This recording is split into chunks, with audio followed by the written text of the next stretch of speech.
Bonsoir. Bonsoir à tous. Mesdames et messieurs les élus, chers invités, chers citoyens et citoyennes. Donc, bonjour à tous et merci d'être ici.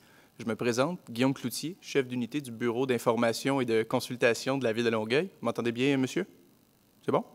Okay. Le BIC, c'est le service responsable des consultations à la Ville de Longueuil. Son rôle est d'assurer la meilleure diffusion de l'information relative aux nouveaux projets, programmes et compétences qui relèvent des compétences de la Ville de Longueuil et de mener des consultations sur ces projets. Vous avez été réunis ici aujourd'hui pour une séance d'information sur le Centre de recyclage des matières organiques par biométhanisation et compostage, le CEREMO, de l'agglomération de Longueuil. Nous avons 3 présentateurs avec nous ce soir et 4 personnes à notre panel. Tout d'abord, M. Bernard Bigras, directeur général adjoint développement durable de la Ville de Longueuil. Nous avons aussi juste à ses côtés, M.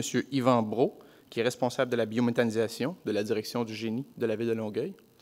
Madame Véronica Kachanova, analyste en environnement du Bureau de l'environnement et du développement durable de la Ville de Longueuil, et Madame Sophie Taillefer, agente de développement industriel chez Recyc Québec. Dans un premier temps, vous assisterez à une présentation de Madame Sophie Taillefer de Recyc Québec qui vous entretiendra sur les objectifs gouvernementaux concernant les matières organiques. Puis, Madame Kachanova traitera des objectifs du plan directeur de gestion des matières résiduelles et des bénéfices du recyclage des matières organiques. Et finalement, M. Yvan Brault vous entretiendra sur le choix du site et sur les mesures de contrôle et de suivi. La présentation sera suivie d'une période de questions. Je vais céder la parole à Mme Sophie Taillefer de Recyc Québec. Merci d'être là ce soir. Bonsoir. On m'entend bien?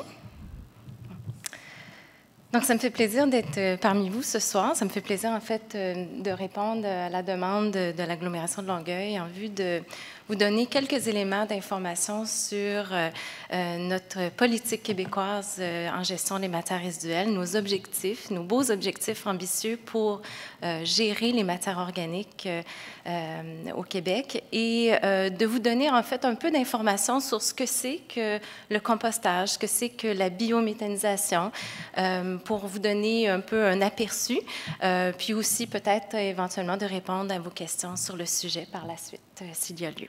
Donc, sans plus tarder, qui est Recyc Québec, pour certains qui ne connaissaient pas cette société d'État. Donc, on relève du ministre du Développement durable, de l'Environnement et de la lutte contre les changements climatiques.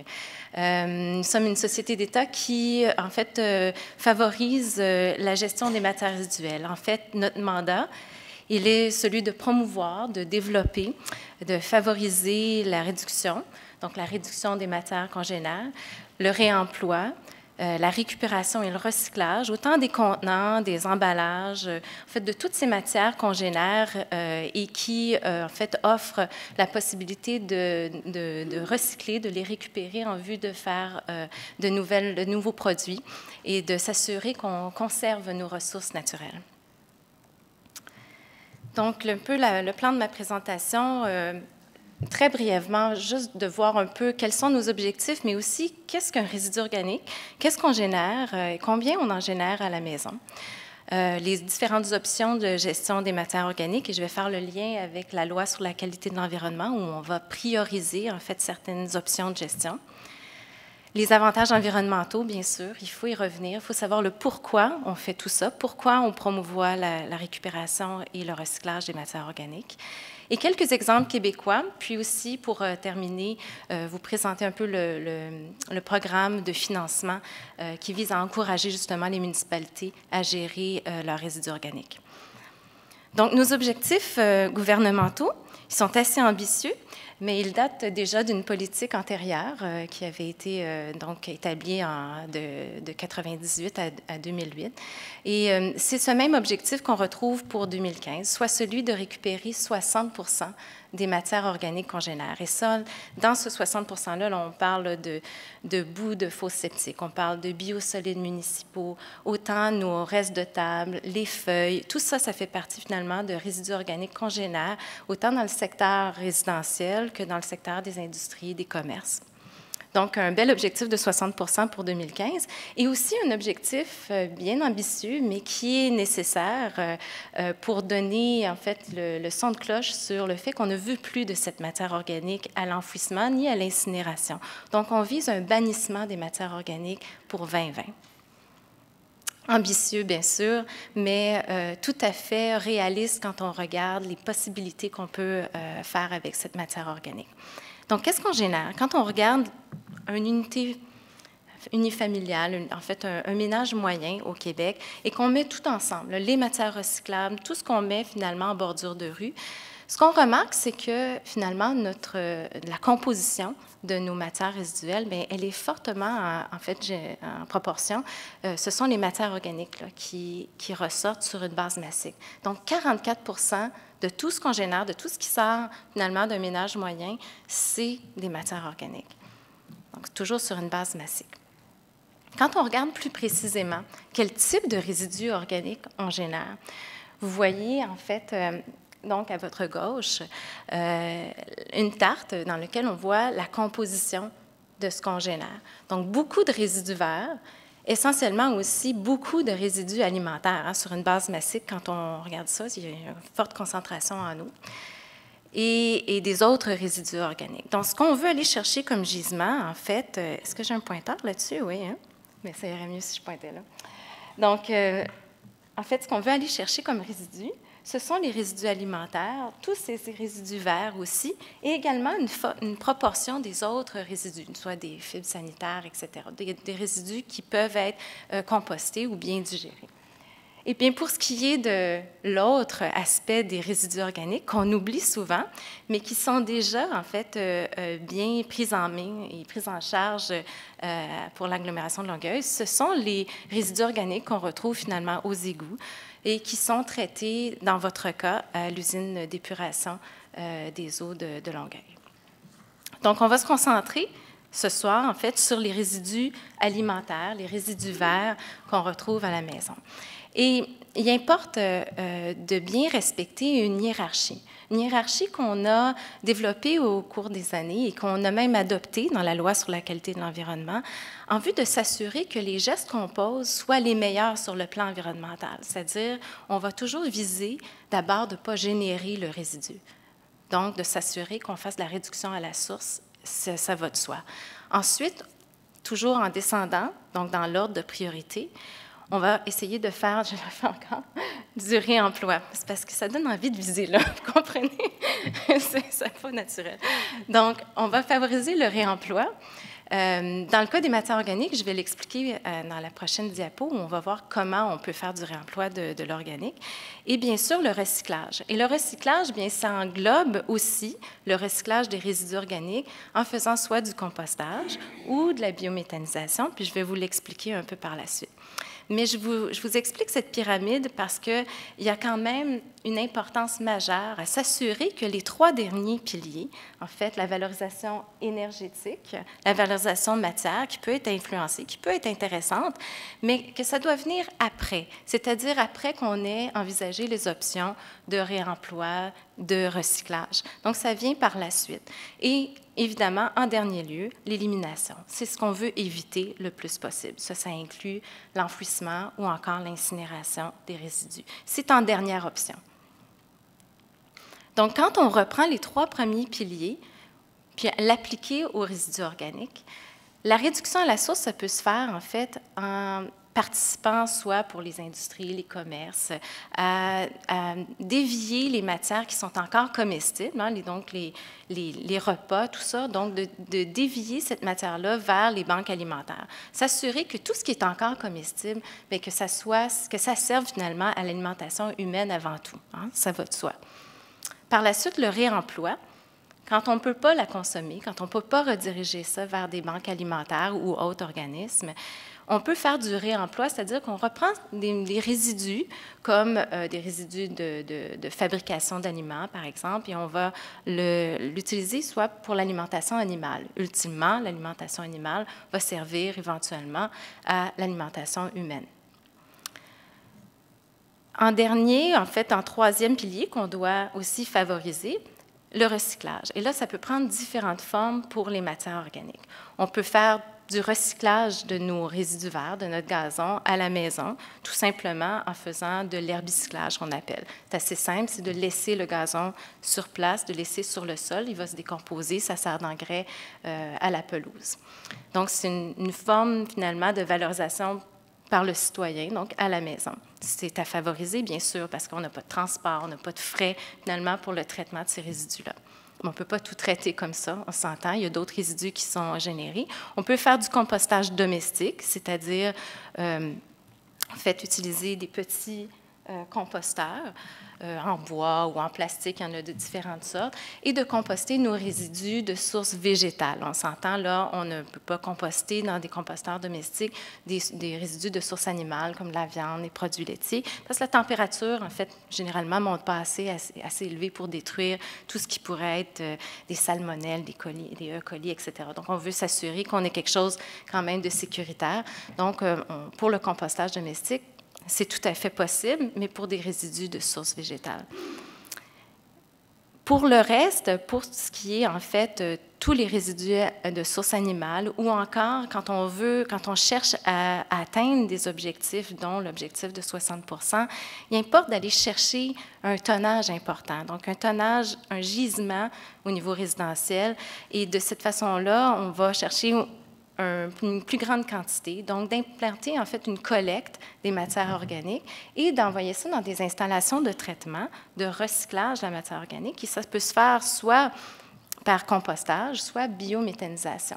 Il y a également une photo, on voit de l'épandage, mais ça s'applique davantage à des résidus liquides, des résidus, disons, des boues d'usines d'épuration des eaux usées ou des lisiers, etc.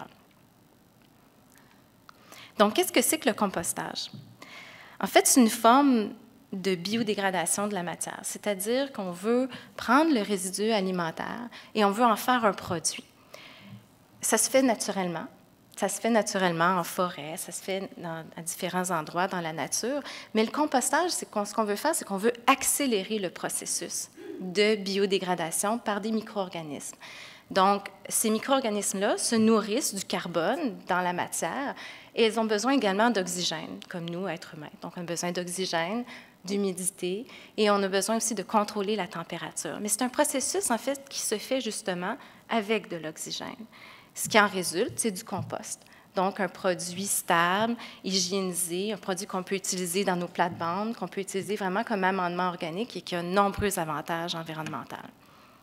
Donc, le compostage peut se faire de différentes façons. On a parlé j'ai parlé rapidement de compostage domestique, mais ça peut se faire aussi, bien sûr, à l'échelle industrielle, où on a des tonnages beaucoup plus importants. Et là, bien, dépendamment des approches technologiques, on peut le faire à l'extérieur, en andin, comme la photo au centre, ou encore, on peut le faire dans des bâtiments fermés, tout à fait fermés, avec échangeurs d'air, etc., pour éviter tout potentiel de nuisance, et se faire de façon peut-être plus accélérée. Quand c'est dans un système fermé, on a plus de contrôle au niveau des paramètres. Donc, en gros, le compostage qu'il faut retenir, c'est qu'on a de la biodégradation de la matière, on le fait de façon accélérée et ça se fait avec présence d'oxygène. Et le but, c'est de fabriquer un compost, un produit à valeur ajoutée qu'on va utiliser avec un retour au sol, donc soit sur les terres agricoles ou encore dans les aménagements paysagers. La biométhanisation. On appelle ça aussi la digestion anaérobie. Moi, j'aime bien ce terme parce que la digestion, ça explique un peu ce que c'est. Ça se passe sans oxygène, un peu comme nos estomacs, où finalement, les résidus organiques sont digérés par les micro-organismes. Pardon, j'accroche par mes mains. Et cette digestion-là, eh bien, elle peut générer différents gaz, dont du méthane. Et ce gaz, qu'on appelle biogaz, peut être récupéré et utilisé pour faire de l'énergie, donc, et même substituer des carburants fossiles, par exemple, substituer du mazout ou autre chose. Donc, c'est une forme de biodégradation, comme le compostage, mais ça se fait sans oxygène, ce qui fait en sorte que le biogaz généré, le méthane, on peut le récupérer et l'utiliser comme source énergétique. Il y a également le résidu solide, bien sûr, parce que rien, en fait, ne disparaît, mais on a quand même une grosse réduction de masse. Le digesta, lui, peut être effectivement composté par la suite. Donc, c'est la technologie et l'approche, en fait, que l'agglomération de Longueuil a privilégiée et qui vont vous expliquer par la suite. différentes approches. Hein. Ça peut se faire liquide, ça peut se faire sur base sèche, etc. Je n'entre pas dans le détail, mais sachez que ça se fait quand même dans une installation scellée, fermée, dans un bâtiment fermé, là où on a un contrôle optimal des paramètres. Donc, tout à fait adapté là, pour les régions urbaines. Mais encore faut-il, en fait, voir à ce qu'on va faire avec ce qui va ressortir de ces installations de traitement-là. Donc, le compost ou le digesta, qu'on appelle, qui est le résidu solide, un peu comme un compost, mais qui, généralement, peut être composté lui aussi pour être un petit peu plus stable. Eh bien, il faut développer les débouchés, il faut développer les usages pour ces matières, parce qu'autrement, bien, l'avantage, bon, il y en a, mais l'avantage, c'est de créer un produit. Autrement, on enverrait tout à l'enfouissement. Donc, il faut les stimuler, ces débouchés. Et puis, bien, à Recyc Québec, on travaille avec différentes instances, différents intervenants pour justement identifier les pistes et de développer ces marchés qui sont le marché de l'agricole où il y a vraiment un espace, en fait, une utilisation très importante du compost et du digesta potentiel, l'horticulture ornementale, même dans les usages municipaux, utiliser les composts qui vont être issus des installations dans les parcs, dans les aménagements urbains. Et bien sûr, ce qu'on cherche à faire quand on fait ça, c'est d'éviter toute forme d'élimination. Et l'élimination, en fait, ça consiste en l'incinération et l'enfouissement. Les avantages environnementaux. C'est mon vélo que vous voyez là. C'est pas vrai, mais je fais du vélo l'hiver. Et cet hiver, laissez-moi vous dire que j'ai pris conscience des changements et de la perturbation climatique. Il faisait fret. Et ce n'est pas juste un réchauffement quand on parle finalement de cette instabilité climatique qu'on vit. Il y a vraiment un impact associé aux gaz à effet de serre et les changements climatiques. Et c'est important, en fait, d'aller chercher l'ensemble des sources d'émanation de GES, qu'on appelle donc de gaz à effet de serre. C'est important d'aller chercher l'ensemble de ces GES-là. Et la part, finalement, des matières résiduelles et surtout des matières organiques à l'enfouissement, hein, qui génèrent ces gaz à effet de serre-là, eh bien, il faut essayer d'aller les dévier de l'élimination en vue, justement, de réduire la quantité de GES qui est émise dans l'atmosphère. D'autres avantages environnementaux de gérer les matières organiques, c'est de réduire le volume qui s'en va à l'élimination. Donc, on prolonge la durée de vie de nos lieux d'enfouissement parce qu'il y aura toujours forcément des déchets ultimes à éliminer. Et bien entendu, la production d'un produit à valeur ajoutée, comme le compost, comme je l'ai mentionné. Beaucoup de municipalités qui ont déjà emboîté le pas au Québec et qui nous donnent des beaux exemples. Vraiment, des programmes qui ont été implantés à grande échelle. Peut-être que vous avez déjà entendu parler de ce programme qui est dans les initiateurs à Victoriaville, mais d'autres municipalités quand même d'envergure ont emboîté le pas, dont Gatineau, Sherbrooke, Lévis et plus près de chez vous quand même, toute la MRC d'Acton et Mascoutin qui ont implanté une collecte des résidus organiques par ce qu'on dit une collecte à 3 voies. Donc, une troisième voie, on introduit le bac brun, qu'on appelle, où on demande aux citoyens de trier les résidus organiques à la maison et de voir finalement à favoriser un tonnage important pour le traitement de ces résidus-là. Donc, il y a vraiment des beaux exemples au Québec. On a beaucoup de cas à succès. Ça se fait très bien. J'emboîte maintenant sur le fait que ça se fait bien, mais qu'il y a un coût associé à ça. Il y a un coût associé au fait qu'on doit traiter ces résidus et qu'il y a déjà des installations de compostage qui existent au Québec, mais quand on regarde les gisements, hein, qui sont quasiment d'environ 1,2, 1,3 million de tonnes de résidus organiques juste pour le résidentiel, puis ça exclut les boues, là. Donc, juste les résidus alimentaires résiduaires, 1,2, un petit peu plus, millions de tonnes. Donc, ça nécessitait forcément à ce que le gouvernement aide les municipalités financièrement dans l'installation et dans l'implantation de nouvelles installations de traitement. Donc, le programme de traitement des matières organiques par biométhanisation et compostage, qui est administré par le ministère du Développement durable, Environnement, est un programme qui vise justement à financer une part des installations de traitement. L'objectif, bien sûr, un double objectif, en fait, d'atteindre les objectifs de la politique québécoise de gestion des matières résiduelles, de réduire les quantités de matières organiques envoyées à l'élimination et, par le fait même, donc, réduire les émissions de gaz à effet de serre. je ne rentre pas trop dans le détail, mais en gros, quand on regarde la totalité des investissements, parce qu'il y a également donc le gouvernement fédéral qui est impliqué, le provincial et en incluant toutes les municipalités ou le privé encore, forcément, dépendamment des programmes, on estime des investissements de l'ordre de 1,3 milliard de dollars. Considérable, n'est-ce pas? Tout ça pour des résidus organiques. Mais l'avantage environnemental, il est considérable. Donc, qui peut faire cette demande? Ça peut être des demandes du secteur municipal ou encore au niveau privé. Et bien sûr, on doit être conforme aux lois et règlements.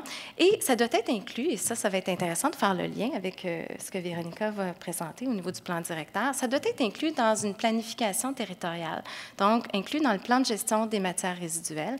Et c'est justement ce qui était prévu dans le grand PMGMR qu'on appelle de la Communauté métropolitaine de Montréal. Et ça, Véronica va vous en parler. Les obligations, intéressant. 70% des unités d'occupation pour avoir droit au financement, 70% des résidences doivent être desservies. Hein? On s'assure que si on est pour investir dans une installation de traitement, qu'il y ait au moins 70% des unités qui soient desservies. Quand on regarde les projets, on regarde que la plupart vont aller au-delà même de ça. C'était juste un seuil limite. 85% du tonnage doit être traité par l'installation. Ça ne donne rien de créer une installation si le tonnage n'est pas au rendez-vous en bout de ligne. Donc, il y a des conditions pour s'assurer que, puis les versements, même le troisième versement rentre en jeu, s'assurer que le tonnage qui était prévu d'avance, au départ, soit bien, au moins au minimum à 85%, ce qu'on a en bout de ligne. Et 90% du compost ou du digestat, dépendamment des cas, doit être recyclé. Et recyclé pas n'importe comment. Recyclé avec un retour au sol. Donc, on ne fait pas juste un produit pour l'écarter ou pour trouver un usage par la suite. On fait un produit où dans le programme, on s'assure que le produit soit recyclé au sol. Je ne prends pas tout le temps, c'est bon? J'ai tendance à trop parler. Donc, l'aide financière au niveau municipal, les équipements de biométhanisation, on vise en fait à financer une plus grande part. Les investissements sont plus importants en termes monétaires que pour le compostage. Donc, au niveau d'un demandeur municipal, parce qu'au niveau du privé, c'est beaucoup moindre, les frais admissibles peuvent être donc financés jusqu'à 66% pour une unité de biométhanisation. En ce qui a trait le compostage, c'est moindre, mais en même temps, les investissements pour l'implantation d'une installation de compostage sont moindres. Donc, c'était considéré dans la part du financement. Mais pour ce qui est de notre intérêt ce soir, c'est de la biométhanisation. Donc, le montant admissible serait à 66% des coûts de l'installation. Et je vous présente en fait quelques exemples d'installations qui sont déjà en cours de planification pour des villes d'envergure similaire. Et vous montrer un peu qu'au Québec, on est vraiment en train de planifier et prévoir justement l'implantation d'installations de biométhanisation, entre autres, mais aussi des plus petites d'installations de compostage. À Québec, c'est une unité de biométhanisation qui est planifiée. Maintenant, j'ai tous les tonnages et toute l'information relative à l'ensemble des projets pour ceux qui veulent en savoir davantage. Ce soir, c'est simplement pour vous montrer, il y en a d'autres en cours de planification. Donc, bien sûr, ce qui nous importe ce soir, c'est de voir un peu qu'est-ce qui se trame donc, dans la Montérégie. On sait qu'au niveau de Saint-Hyacinthe, il y a un beau projet qui est un des plus avancés d'ailleurs en biométhanisation, en phase liquide, pour leurs résidus organiques alimentaires, mais aussi pour leurs boues qui proviennent de l'usine d'épuration des eaux usées. On a d'autres projets donc, de la Régie d'assainissement des eaux de la Vallée du Richelieu. Ça, c'est uniquement pour des biosolides, donc je ne passe pas trop de temps à vous expliquer ça, mais c'est quand même des unités de biométhanisation. Il y a un autre projet, donc une société d'économie mixte au niveau de la Couronne Sud, la CEMEC, donc, qui prévoit aussi de la biométhanisation, donc pour 3 MRC voisines de la vôtre. Bien sûr, votre projet. Pour Longueuil, qui vise aussi la biométhanisation. Certains projets vont combiner avec du compostage. Hein, je ne rentre pas trop dans le détail, mais le digestat qui va être issu des usines de biométhanisation peut tout à fait être composté. D'ailleurs, dans certains cas, c'est très avantageux pour avoir un produit plus stable. Un autre projet de la Régie de la valorisation des matières organiques, ça c'est la MRC Roussillon, Beauharnois-Salaberry, également de la biométhanisation. Ça fait plein de beaux projets. Et la Régie d'assainissement des eaux, donc de la Prairie, qui vise également uniquement les biosolides pour celle-là. Très rapidement, donc, Montréal, et je sais qu'il y a quand même des représentants de Montréal ce soir, ils vont sourire parce qu'il y a certaines installations de traitement donc, qui vont devoir retrouver de nouvelles localisations. J'en profite en souriant, mais qui visent, on voit bien sur le territoire de l'agglomération de Montréal qu'il y a plusieurs installations en cours. Le projet est bien planifié. On vise 2 installations de biométhanisation, une installation de compostage dans l'ouest de l'île, parce que les résidus c'était beaucoup plus applicable de penser au compostage dans ce cas-là, parce qu'il y a une forte proportion de résidus verts, et du compostage, donc, pour les digestats et les résidus verts. À Laval également, je termine avec ça, il y en a beaucoup d'autres en cours, mais je voulais vous montrer des exemples similaires aux vôtres, où on prévoit de la biométhanisation également, possiblement suivi du compostage du digestat. Donc, très rapidement, pour conclure, on est passé d'une politique québécoise 98-2008 avec un objectif de recycler les matières organiques à 60 % pour 2008. On n'a pas atteint cet objectif, mais on garde le cap. Et au cours des années, on a ajouté des éléments comme de l'aide financière, des filières où on regroupait différents intervenants en vue d'essayer de répondre aux problématiques, faire avancer le dossier, développer des outils. L'aide financière dont je vous ai présenté et je vous ai parlé ce soir, le programme de traitement des matières organiques par biométhanisation et compostage, donc des investissements considérables de la part du gouvernement pour favoriser l'installation, en fait l'implantation des installations de traitement, autant au niveau municipal, donc surtout pour ces résidus alimentaires et verts congénères. La politique, donc, qui a vu le jour en 2011, la nouvelle politique avec un plan d'action en 2011-2015 qui fixe l'objectif, mais qui mentionne également le cap vers le bannissement de 2020. On a une table de concertation en place, gérée en collaboration donc, par Recyc Québec et le ministère de l'Environnement, en vue justement de mettre en place toutes sortes d'outils, des actions qui vont favoriser la collecte des matières organiques, qui vont aider en fait, les différents intervenants à l'implanter. Il y a également un nouveau programme de composteurs domestiques et communautaires qui a vu le jour cette année, donc un programme pour financer au niveau municipal le compostage domestique parce que c'est tout à fait complémentaire à la collecte.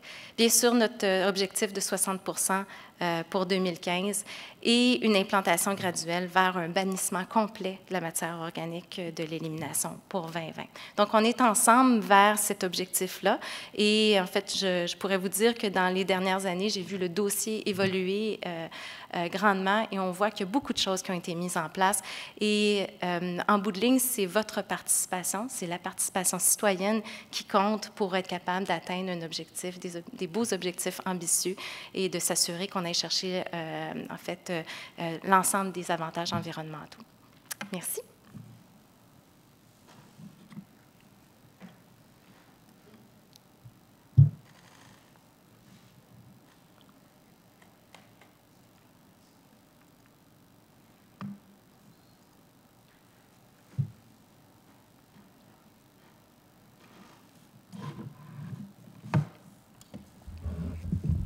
Bonjour à tous.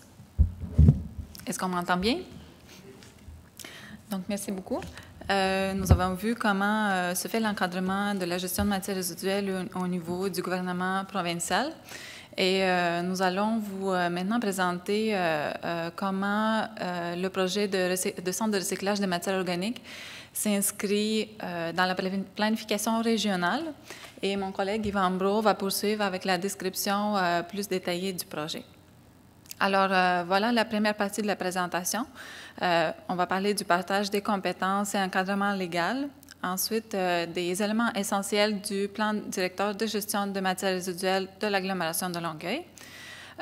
On va aborder aussi les bénéfices du projet de recyclage des matières organiques, environnementaux, sociaux et économiques.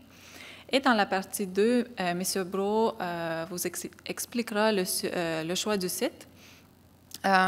Quelles sont les infrastructures typiques, de quoi ça peut avoir l'air, mesures de contrôle et suivi et quelques informations financières. Et nous allons terminer avec les prochaines étapes. Alors, l'agglomération de Longueuil est composée de 5 villes, Ville de Longueuil, Boucherville, Brossard, Saint-Bruno et Saint-Lambert. Elle fait partie de la communauté métropolitaine de Montréal.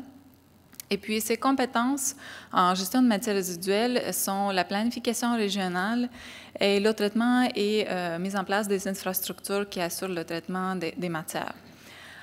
Pour ce qui est des compétences des villes, ce sont les collectes des différentes matières et puis les villes aussi s'assurent que les citoyens sont bien informés, sensibilisés et éduqués quant aux bonnes pratiques. Alors, nous avons vu qu'au niveau du gouvernement provincial, il existe une politique et un plan d'action qui nous guide dans la gestion des matières résiduelles, qui nous donne des objectifs, des orientations. Je ne rentrerai pas dans le détail, mais l'essentiel, c'est vraiment l'interdiction de l'enfouissement dès 2020. C'est ça l'objectif et ce qui délimite en fait toutes nos actions maintenant. Et puis, au niveau de la communauté métropolitaine de Montréal, suite, en fait, pour être conforme aux orientations gouvernementales, il y a un plan métropolitain qui est adopté pour énoncer les stratégies au niveau de la CMM, donc la communauté. Et un des principaux éléments, c'est l'autonomie régionale qui a été stipulée, qui a été adoptée. Ça veut dire que chacun des secteurs de la communauté devait accueillir sur son territoire au moins une installation de traitement, justement pour pouvoir s'y conformer à cette interdiction d'enfouissement dès 2020. Ensuite, l'agglomération de Longueuil, en conformité avec les orientations et le plan de la CMM, donc la plus grande entité, nous avons procédé à notre planification pour les 5 villes. Donc, nous avons adopté le plan en 2011. Il y a eu des consultations publiques qui ont été organisées, 2 rencontres.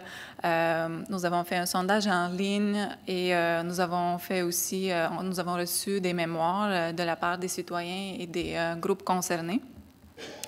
Et ce plan directeur a été adopté en juillet 2011. Plus tard, donc, on peut voir c'est quoi les principaux éléments. C'est bien sûr, on reconnaît l'enjeu pour les prochaines années, c'est l'enjeu de la gestion des matières organiques. Et l'agglomération de Longueuil a choisi le procédé de biométhanisation pour le recyclage des résidus alimentaires et a choisi le procédé de compostage pour le recyclage des résidus verts. Également, dans le cadre de ce plan, l'agglomération de Longueuil a confirmé sa volonté d'implanter une infrastructure de recyclage sur son territoire et aussi s'est engagé à mettre en place la collecte à 3 voies, donc le 3e bac, le bac brun, afin d'assurer l'alimentation de cette infrastructure-là avec les matières organiques. Et c'est comme ça que le projet de centre de recyclage, le CRMO, qui a commencé en 2011. Et voilà, je poursuis avec la génération des matières résiduelles. Alors, chez nous, on est plus de 410 000 citoyens dans l'agglomération de Longueuil.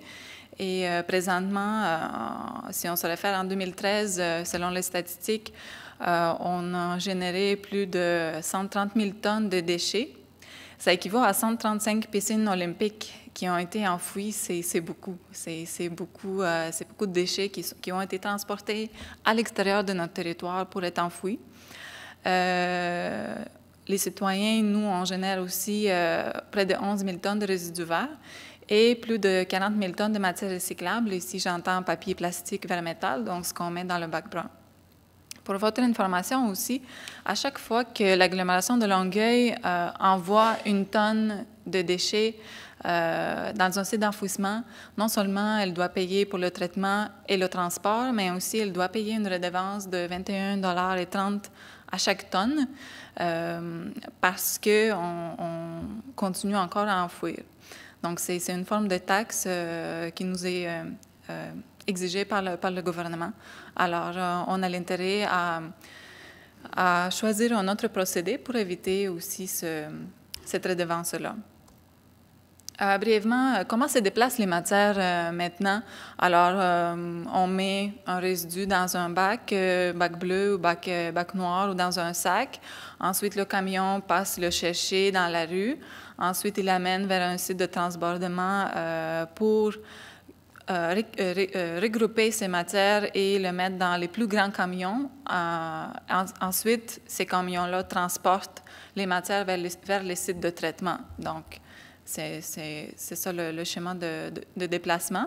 Et si on regarde sur une carte, actuellement, comment ça se passe? Donc, de Longueuil, les flèches noires, c'est les matières enfouies qui vont partir soit vers le site d'enfouissement de Sainte-Sophie ou vers le site dans le coin de Granby. C'est beaucoup de distance à parcourir. Au niveau de résidus verts, donc vous voyez une flèche verte, ils s'en vont à la chute sur un site de compostage, mais qui est situé très loin. Et la flèche bleue, donc c'est nos résidus, donc c'est nos matières recyclables, le bac bleu, qui va à Terrebonne. Et maintenant, si on regarde comment ça serait le déplacement des matières lorsqu'on va avoir une infrastructure chez nous à l'agglomération de Longueuil, ça va être différent. En fait, on va garder nos résidus verts sur le territoire, donc pas de transport ailleurs. On garde nos résidus organiques aussi sur le territoire, puis les quantités des déchets qui sont envoyés à l'extérieur sont réduites considérablement. Donc, vous voyez, ça quand même... ça va avoir beaucoup d'impact, de retombées positives, la mise en place de notre centre de recyclage. Alors, sans plus tarder, quels sont les bénéfices du projet de Cérémon, le centre de recyclage? Il y en a plusieurs. Au niveau environnemental, bien sûr, la réduction des gaz à effet de serre, parce qu'on évite le transport et parce qu'on choisit un procédé de traitement qui est approprié. On réduit notre dépendance aux énergies fossiles. Nous retournons également au sol des nutriments sous forme de compost. Nous évitons la pollution aussi des nappes phréatiques et contamination des sols. Alors, voilà brièvement. Au niveau des impacts sociaux, bien sûr, la création d'emplois.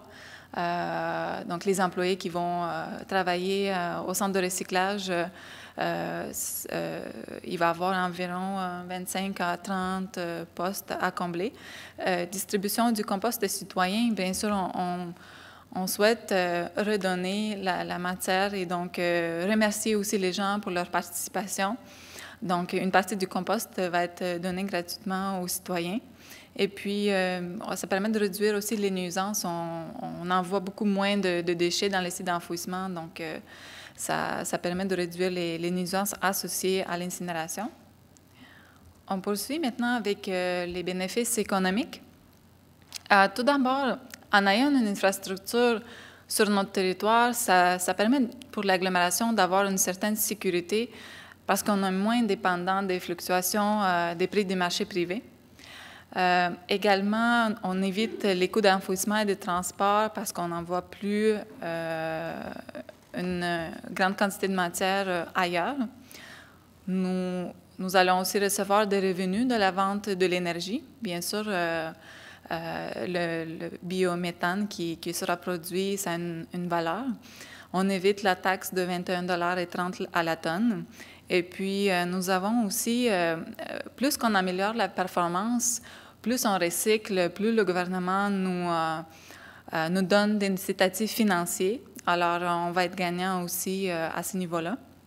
Et puis, bien sûr, on peut utiliser le compost dans nos aménagements municipaux, sur nos terrains, dans nos parcs et sur nos terrains de soccer, par exemple. Alors, voilà brièvement les bénéfices du projet. Et maintenant, je passe la parole à M. Yvan Brault, qui va vous expliquer le centre de recyclage en détail. Bonsoir. Maintenant, parlons du projet.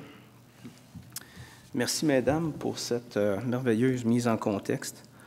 Le 29 mai 2011, le Conseil d'agglomération a voté pour un site qui va permettre d'établir l'infrastructure dont je vais vous parler, dont Sophie a un peu parlé au niveau du procédé, et Véronica au niveau des bénéfices. Je vais vous parler de d'autres aspects de ce projet-là. Ce qui me frappe ce soir, puis que je n'avais pas réalisé précédemment, en 1998, il y a eu une orientation de prise de détourner 60 de la matière organique de l'enfouissement. On est en 2014, ça fait 16 ans. Et il y a 2 semaines, on a voté pour un site. L'usine n'est pas encore construite. L'ingénierie n'est pas complétée, en fait. L'ingénierie n'est pas débutée. Et on prévoit une mise en service en 2018. Ça peut vous donner une idée. De 1998 à 2018, ça fait 20 ans. C'est une génération, en fait, puis c'est le temps que ça prend, je crois, pour faire des changements aussi importants. Donc, je vais vous parler, comme Véronica l'a dit, du processus qui a mené au choix du site. Par la suite, on va parler, je vais vous décrire, bon, après avoir parlé du site, une infrastructure typique. Ce n'est pas ce qui va être construit, parce que, comme je vous l'ai dit, l'ingénierie n'est pas faite, mais ça vous donne une idée des différentes parties de ce type d'infrastructure-là. Et voici. Donc, je commence. J'y vais avec quoi? J'ai le choix. Dans le cas du site, le processus de sélection s'est fait en 2 étapes. Dans une première étape, on a demandé à chacune des villes d'identifier les terrains vacants qui pourraient être propices pour installer ce genre d'infrastructure-là. Il y a 27 terrains qui ont été identifiés, mais de ces 27 terrains-là, seulement 8, après une analyse plus poussée, ont été retenus comme étant disponibles à plus long terme. Donc, essentiellement, c'est sur ces 8-là qu'on s'est concentré pendant, en fait, au cours de l'année 2011 et 2012, pour finalement en arriver en 2014 à l'adoption du site, au choix du site. De ces 8 sites-là, pour permettre d'identifier le site le plus approprié, il y a des critères qui ont été établis en collaboration avec le comité technique, un consultant, pour permettre d'établir une grille complète qui permettrait de choisir le site le plus approprié. Et ces critères-là ont été pondérés par chaque villier et par la Commission de l'environnement. Donc, les 8 sites, chaque ville et la Commission de l'environnement ont passé sur chacun et établi des points pour chacun des critères. Un travail de moine, je dirais. Je vous parle des principaux critères. Là, il y en avait 30, mais je vais seulement me concentrer sur quelques-uns d'entre eux. D'abord, il faut comprendre que ce projet-là, ou en fait, ces infrastructures-là sont encadrées par ce qu'on appelle les lignes directrices pour l'encadrement des activités de biométhanisation. Ce n'est pas un règlement provincial, ce n'est pas une norme, c'est un guide qui est utile pour le promoteur du projet, puis qui va être utile aussi pour le ministère de l'Environnement qui va devoir émettre un certificat d'autorisation pour la construction. Donc, il y a plusieurs exigences, je ne les nomme pas toutes, mais parmi celles-là, dans le cas qui nous concerne, on parle ici à Longueuil d'un bâtiment fermé en pression négative avec traitement de l'air vicié. On parle d'une exigence d'une distance minimale de 500 mètres des zones, pas des zones, pardon, mais des zones résidentielles ou commerciales ou d'habitation ou de lieux publics. Donc ça, c'est une des exigences. Au niveau des distances, il y a quelques autres exigences, comme par exemple 60 mètres d'un cours d'eau d'un milieu humide, 30 mètres d'un ouvrage de captation des eaux souterraines ou 300 mètres d'un lac. Donc, au niveau des distances séparatrices, c'est assez sévère. Parmi les autres critères de sélection, évidemment, des critères économiques, accessibilité du site, propriété du site municipal ou un site qui aurait été privé, disponibilité des services d'utilité publique, évidemment, égouts, aqueducs et autres. Présence d'infrastructures de transport de gaz naturel à proximité, parce que, on vous l'a indiqué, il va y avoir production de 2 extraits, le compost et le gaz, biogaz, gaz naturel. Donc, il faut qu'il y ait possibilité d'évacuer le gaz pour en retirer des bénéfices économiques. Enfin, au niveau réglementaire, évidemment, conformité au plan d'aménagement du territoire. Et finalement, la superficie du site, c'est quand même le site retenu a une superficie de 72 000 m², 720 000 pieds carrés. Près de 3/4 million de pieds carrés, c'est assez grand. Donc, on a-tu une petite... il va y avoir comme une... Non, moi, je veux juste pointer... Ah oui. Donc, le centre de recyclage, il est là. Vous voyez, autour, il n'y a pas d'habitation. Ici, on voit les distances. Alors, ici, on voit les distances. Là, vous voyez la distance de 500 mètres là, qui frôle la 116. Et de l'autre côté, là, dans la cour de l'Agence spatiale. Je pense qu'il va y avoir une vidéo. Oui. Voici une vidéo, en fait, c'est une vue aérienne d'une infrastructure typique, là, je le répète, ce n'est pas nécessairement ce qui va être construit.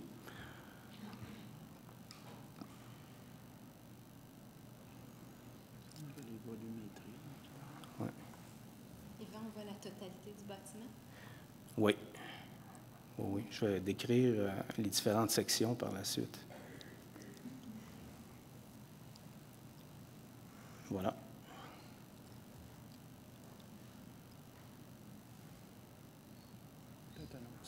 Moi, peut-être. C'est la vidéo qui va repartir. Non, c'est bon. Donc, ce que ça comporte, là, typiquement, ce genre d'installation-là, évidemment, des bureaux administratifs. Une aire de réception, c'est là que les camions arrivent, c'est fermé, c'est là que les camions, arrivent et déchargent la matière. Une aire de compostage fermée, dans laquelle, on va le voir plus tard, là, les résidus verts, ils vont aller directement au compost parce que ce n'est pas énergétique, des résidus verts. Puis, les résidus alimentaires vont passer par la méthanisation, ici, pour par la suite aller au compostage.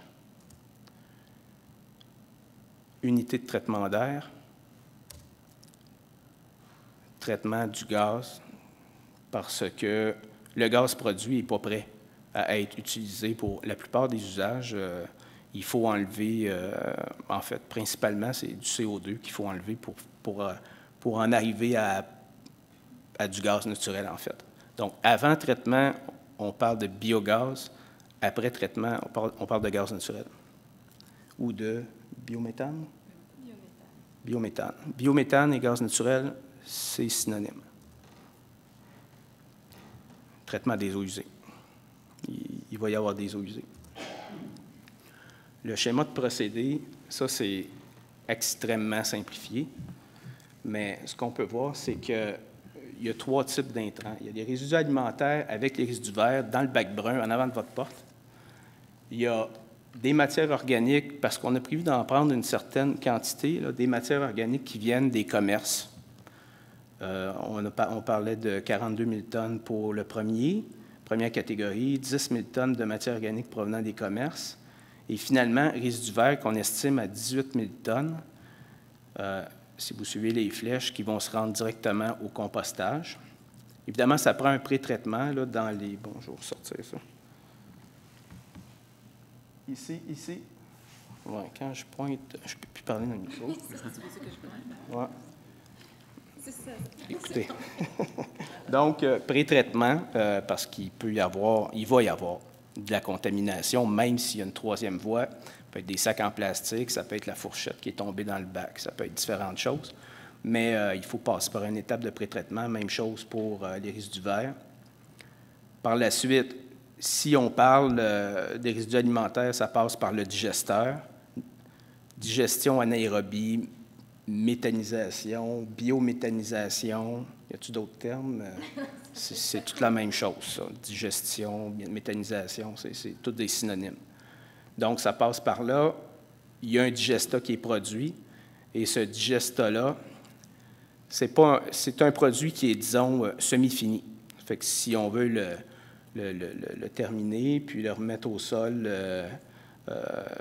sans contrainte, disons, au niveau des normes, on va le composter par la suite à un affinage. L'affinage, c'est comme un post-traitement pour enlever encore certains contaminants, peut-être des particules de plastique, des choses comme ça qui pourraient rester, pour finalement produire un compost. 30 000 tonnes par année, c'est ce qui est estimé. Si on revient en arrière, la méthanisation, ça permet de produire du gaz, un biogaz, 6,5 millions de mètres cubes par année. Et ce biogaz-là, après traitement, produit du biométhane. Le 6,5 millions de mètres cubes par année, par cœur, là, on l'a calculé, c'est 1600 quelques résidences. Pour le chauffage, ça permet de chauffer, je pense, c'est 1637 résidences unifamiliales. Bon, avec une superficie de, je crois, 2000 pieds carrés, une chose comme ça. Donc, c'est quand même beaucoup de gaz. Maintenant, au niveau des opérations, évidemment, je vous l'ai dit, là, l'ingénierie n'est pas débutée. Je ne peux pas parler en détail de comment ça va se passer au niveau des opérations et de la conception de l'infrastructure, mais il y a quand même des orientations qui ont été prises par rapport à différents thèmes, et principalement par rapport au contrôle de nuisances potentielles. Bon, c'est quoi les nuisances potentielles? Ce qui est vu comme étant des nuisances potentielles, d'abord les odeurs, parce qu'on traite la matière organique. Vous savez, tout le monde a une poubelle. Fait que tout le monde sait ce que ça sert, une poubelle qu'on ne sort pas après. Mettons qu'on oublie de la sortir avant de partir en vacances l'été, là, 2 semaines plus tard, c'est à ça que ça peut ressembler. C'est pourquoi les infrastructures sont étanches, fermées, pression négative, on comprend, parce qu'on ne veut pas que l'air... Il faut que tout l'air soit aspiré vers un système de traitement d'air. Et réception dans un endroit clos. Donc, quand les camions de collecte vont arriver, ils vont décharger, pas à l'extérieur, là, à l'intérieur, porte fermée. Donc, l'air va être, encore une fois, complètement traité. Au niveau opérationnel, il faut faire attention à différentes choses si on ne veut pas avoir de problématiques. Réduction du délai d'attente à l'entrée du site. Lavage des roues avant de sortir du site, ou même avant de sortir du bâtiment. Intrants, les intrants, pas les laisser plus de 18 heures. Puis ça, en fait, c'est des lignes directrices. Ça. Pas les laisser plus de 18 heures stockés là, avant de les traiter. Nettoyage régulier et fréquent du site lui-même, le stationnement, tout ça. Et finalement, il y a un programme de suivi qui va être en place. Puis il y a des outils, puis il y a des technologies qui permettent de mesurer les odeurs sur le périmètre du site. Donc, si jamais il y avait des odeurs, il pourrait y avoir, un signal d'envoyer, puis on pourrait réagir à ce moment-là. La deuxième chose, ou en fait la deuxième nuisance potentielle, la faune, encore une fois, c'est les odeurs, ça peut nous faire fuir, mais les animaux, ça les attire parce que c'est une source d'énergie, puis ils ont besoin de ça. Donc, au niveau de la conception, là, je vais y aller rapidement, là, mais vous comprendrez, aménagement dépourvu d'étang, réservoir d'eau fermé, aménagement planifié de façon à réduire la disponibilité de perchoirs pour les oiseaux, etc., etc. Il y en a pas mal. Au niveau des opérations, c'est semblable, les mesures semblables à celles dont j'ai parlé là, il y a 2 minutes. Réduction des délais d'attente des camions, lavage des roues, nettoyage du site, programme de suivi. Enfin, comme sécurité supplémentaire, ou en fait, je ne sais pas si on devrait, un comité de vigilance. C'est pas obligatoire. Est-ce que c'est obligatoire, Sophie, comité de vigilance? Ça ne l'est pas. Hein? On va mettre en place un comité de vigilance. Le rôle du comité, ça va être d'assurer la surveillance et le suivi de l'exploitation, être un lieu d'échange entre les exploitants et les citoyens, se tenir informé, évidemment, des projets puis des travaux en cours, et finalement faire des recommandations sur les améliorations à apporter et les mesures de mitigation à mettre en place ou qui ont été mises en place.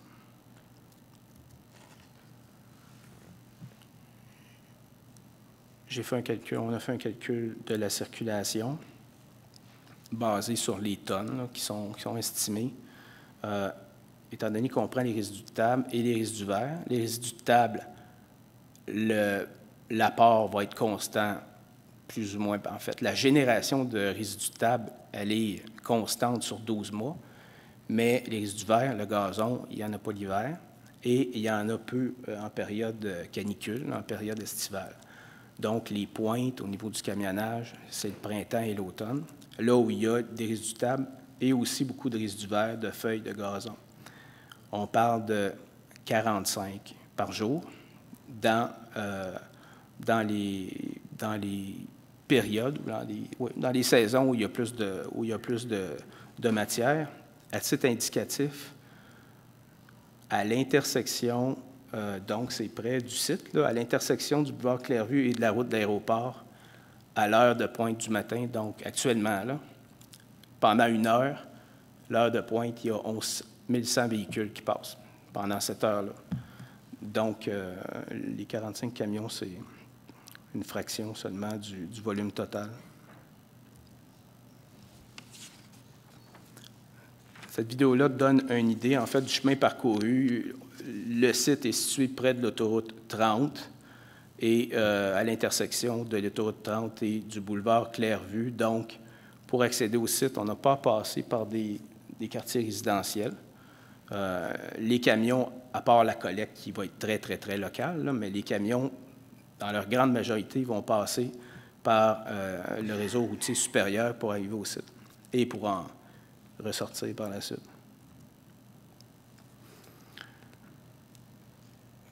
Les renseignements financiers qui sont ici sont... ce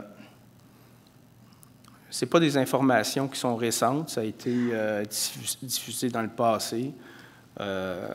Donc, 80, ça fait probablement 2010-2011, dans ces alentours-là. Étant donné que les travaux d'ingénierie n'ont pas été commencés, il n'y a pas d'estimé plus précis au moment où on se parle du coût des travaux. Fait qu'on parle de 85 millions sur lesquels la contribution de l'agglomération, c'est 40, donc un peu moins de 50 %.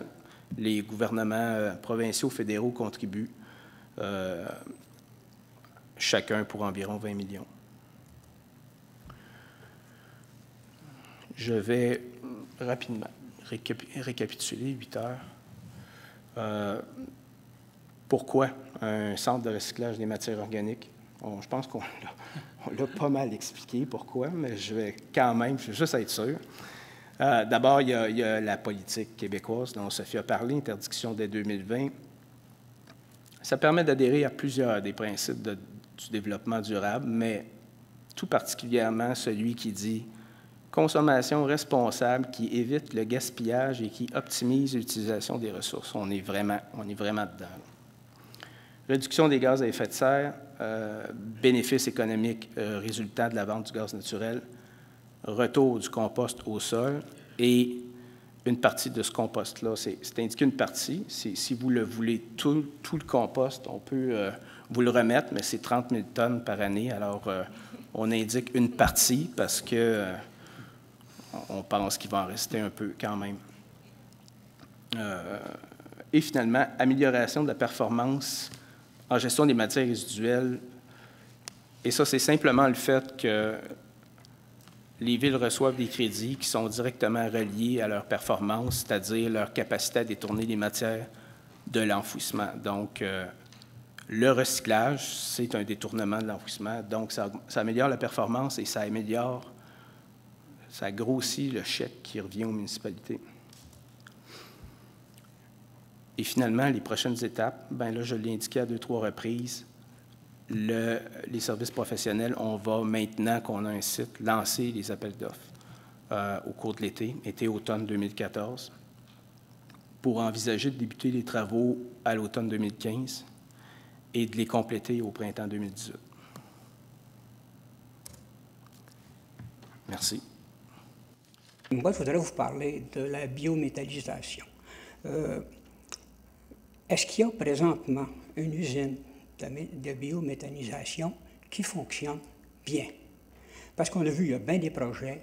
Puis si on voit ici, là, ça avait passé, si on fait une petite recherche un peu poussée, une révolution qui se fait attendre, Enerkem.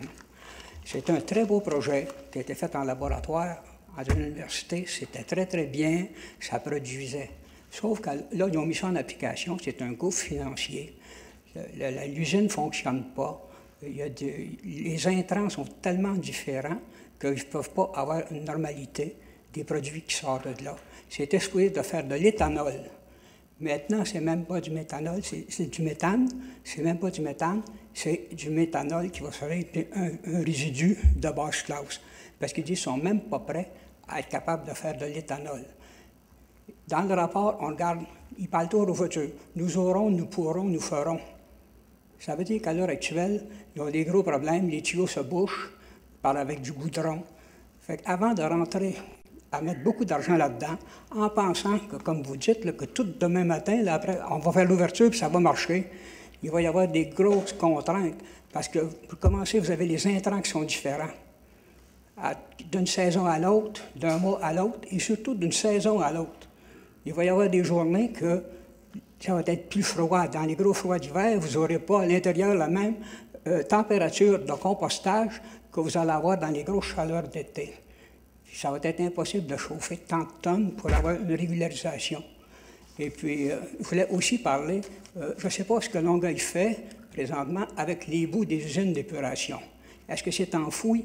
Parce que si on voit, si on fait des recherches, il y a des États aux États-Unis comme la Californie qui les traitent et puis qui les vendent en poche d'engrais pour les divers, les terrains de golf et ainsi de suite. Merci. Merci, M. Lacoste. Est-ce que vous voulez répondre à la question, Mme Taillefer? Moi, je pourrais intervenir pour une partie. En fait, ce sont des très belles questions, des questions très pertinentes. Parce que justement, on regarde beaucoup d'innovations technologiques, puis il y a lieu de se poser des questions, savoir l'efficacité de tout ça. Ce que j'ai compris dans une première partie de votre question, c'était vous vous référez à savoir si l'unité de biométhanisation, s'il y en existe ailleurs, qui sont efficaces et finalement qui fonctionnent bien. En fait, il y en a plusieurs en Europe, notamment en Allemagne, en Suisse. Je pense qu'il y a déjà eu en France aussi, mais ceux qui sont les plus réputés, ceux qui ça fait le plus longtemps qu'ils en font, c'est vraiment, on observe beaucoup en Allemagne, entre autres, et en Suisse. Plus près de chez nous, du côté de l'Ontario, il y a la ville de Toronto qui opère une installation de traitement. En fait, il y en a deux. Il y a Dufferin à Toronto qui opère justement, qui digère des résidus, donc qui fait de la biométhanisation des résidus alimentaires. Et ça fonctionne assez bien. En fait, c'est sûr que toute installation peut avoir des complications, des ajustements à faire, mais l'objectif, c'est clair, de fabriquer un résidu qui va avoir un retour au sol. Ça, c'est tout à fait atteint dans l'exemple de Toronto, par exemple, même s'ils font de la collecte avec toutes sortes de différentes approches, avec des sacs de plastique, etc. Donc, il y a des beaux exemples ailleurs. Maintenant, si on fait le parallèle avec... Vous avez fait le parallèle avec Enerkem, qui est une installation qui n'est pas de la biométhanisation. On s'entend qu'Enerkem, c'est de la combustion de la matière sans oxygène, tout à fait. On fait un gaz de synthèse et c'est des très hautes températures. Mais ça reste de la valorisation qu'on dit de la valorisation énergétique.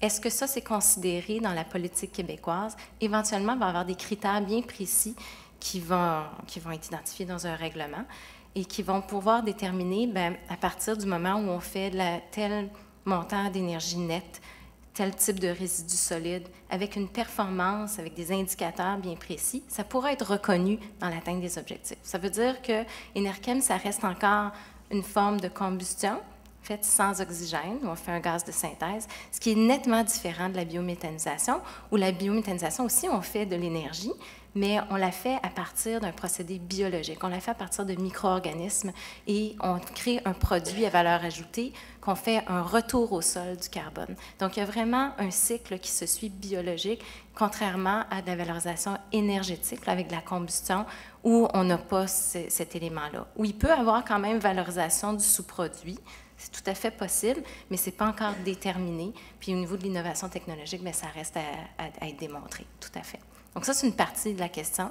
J'espère que ça répond bien. L'autre partie de la question concernait, si je me rappelle bien, oui, veux-tu peser? Oui. Mais en fait, j'aimerais compléter aussi concernant les installations qui sont déjà en place et qui fonctionnent. Sophie a mentionné l'Europe. Effectivement, il y en a beaucoup, entre autres en France. En 2008, il y a eu des visites techniques de représentants de la CMM. Alors, les ingénieurs se sont déplacés, les urbanistes, pour voir les exemples, justement, qui fonctionnent très bien.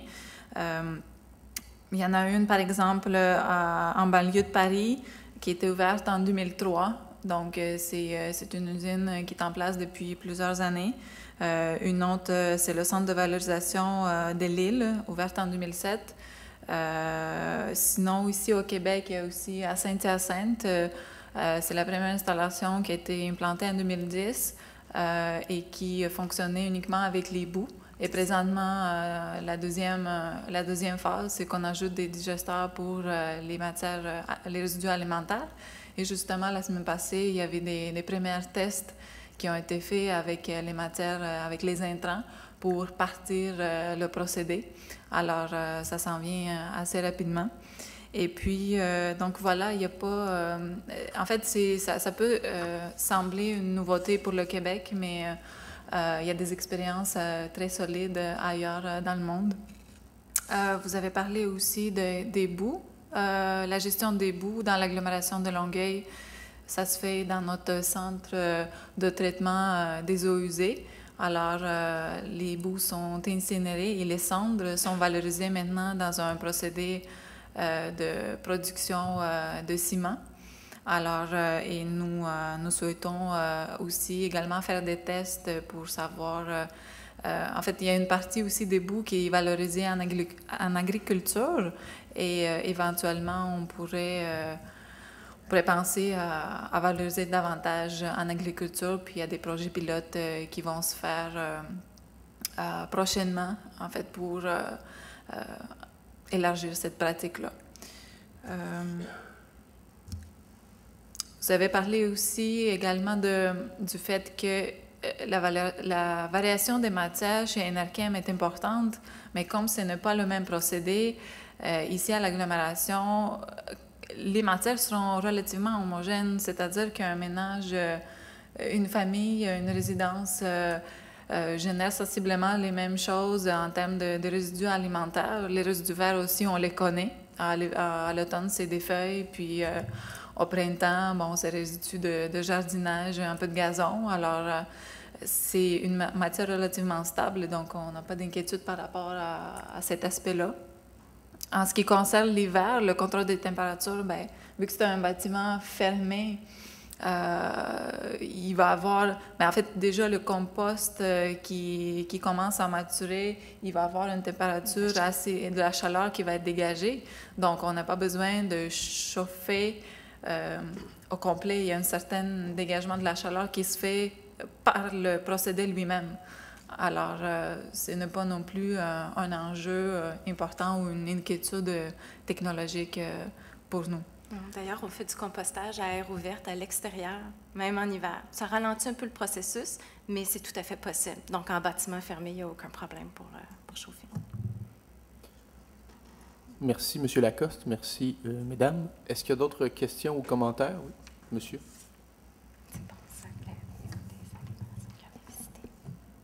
Monsieur Aubin, il y avait juste quelqu'un qui se présentait avant vous. Est-ce que ça vous dérangerait? Bah, selon vous.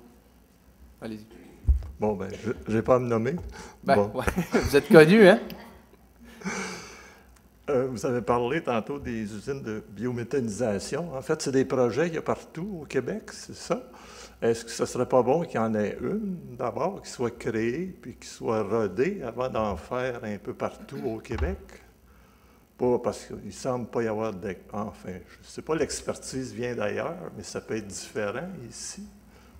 Avant de commencer toutes des usines partout, on en fait une. Moi, je peux Puis répondre après toi, je comprends. Ben, en fait, Puis on la rode, enfin. Il y en a déjà une qui fonctionne très bien à Saint-Hyacinthe et toutes les villes, tous les représentants des municipaux l'avaient visitée.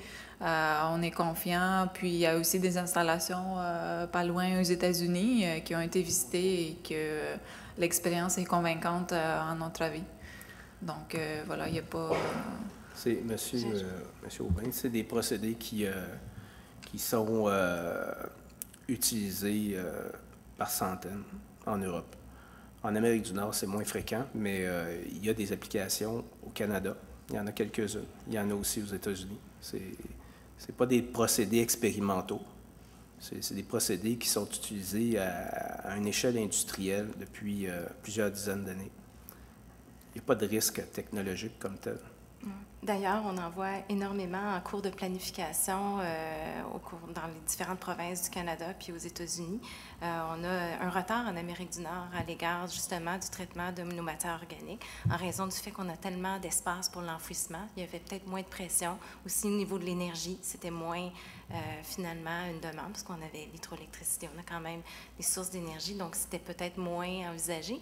Mais je dirais qu'il y a aussi des exemples qu'on a oubliés de digestion, de biométhanisation de nos biosolides au Québec depuis fort longtemps, puis qu'on ne le sait pas. Mais Repentigny, Gatineau, il y en a plusieurs exemples, Rosemère, qui digèrent leur boue. Et c'était juste pas connu, mais c'est un traitement tout à fait adapté, surtout en phase liquide, là, qu'on appelle, donc les boues rentrent liquides. Donc, comme Yvan le dit, on n'est pas au niveau de l'innovation technologique. C'est une innovation, mais elle est très clairement démontrée. Et quand le gouvernement a opté pour le programme de financement de biométhanisation et compostage, ça a été bien étudié avant d'investir justement des sommes considérables. Donc, le procédé comme tel, il est tout à fait adapté. Bien sûr qu'il y aura des éléments de contexte à tenir compte, bien sûr, mais je pense qu'au niveau de la confiance dans le procédé, c'est tout à fait démontré. Bon, puis pour installer les bacs verts, ou pas bacs verts, mais bacs bruns au niveau de l'agglomération, combien ça va coûter, ça?